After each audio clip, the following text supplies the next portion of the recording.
As you can see, you have all kinds of people who flew in from all kinds of places to be with you today at the aptly named CPAC Latino. Eduardo, you should have come from a lot further than you did come today because Eduardo Bolsonaro came here from Texas. There's a story about that.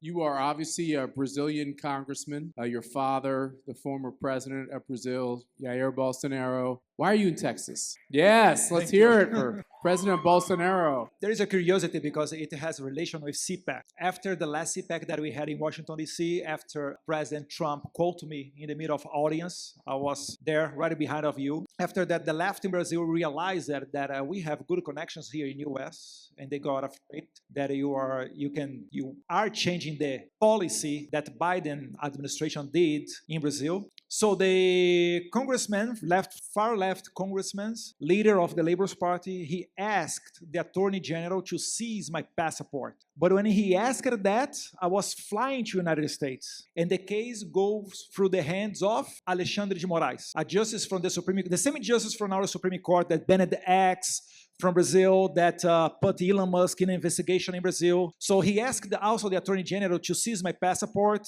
as a yes or no question, and after 5 days, the Attorney General didn't answer. And after 18 days with no answer, then I decided to announce that I was going to live in exile here in the United States because I think that we have a work to do here together with the Trump administration to save democracy in Brazil. Because on one hand, you had the Biden administration using your money, USA, the NED, Atlantic Council money, to support the mindset of the censorship in Brazil. You have everybody going to Brazil, all high-level authorities. You have a great article, Matt, from Financial Times, talking about the discreet help of the Biden administration to save the Brazilian democracy. There you have a lot of people going to Brazil from Biden administration, like the director of CIA, William Burns, Victoria Nuland, Jake Sullivan, and some other high-level authorities from the Biden administration going to Brazil around 1 year before our election to talk about democracy. Basically, they did is they had conversations with high-level authorities in Brazil and told them to do not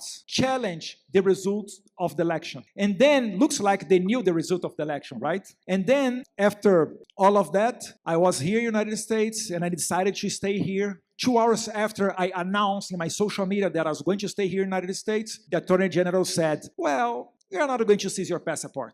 And at the same days, Alexandre de Moraes dismissed the case because they didn't want to give me the label as a persecuted guy, you know? But anyway, I'm here, living in exile, and we are having very good connections, not only in Congress, but also in the White House. And there is one chapter more because about 1 month ago, when Representative Corey Mills asked Secretary Rubio about the possibility to sanction Moraes. And Marco Rubio said, yes, we are really studying that, and there is a high probability that we are going to sanction the guy. After that, they opened an investigation against me. So now I'm under investigation in Brazil, and I can receive a punishment of 12 years in jail because my connection here in the United States, which means is they are calling you Americans as a criminal organization. Because if I'm under investigation, it's because I'm doing something wrong. With who? With Rubio, with Trump, with other people in the Congress, Mario Vira Salazar, Corey Mills, Chris Smith, and some other, McCormick, you know? So that's why I'm living here nowadays in exile. So you're living in Texas. Yes. The people of Florida should not be offended that you didn't pick Florida because Texas is a freedom-loving place as well. But you're living in Texas because you really can't go home. Yes, that's true. Actually, I was going to Texas to spend the week vacations that we have during the Carnival in Brazil. So I was with my family going to a trip for 7 days, and then I never did go back again to my house. So my house is there, everything is locked. Then I had to buy some clothes and some other stuff here, look a house to rent, and change the life. But I think we are very close to sanction Alexandre de Moraes. I can tell how they're clapping that we might have some Brazilians here. I'm not sure, but I think we might have some Brazilians.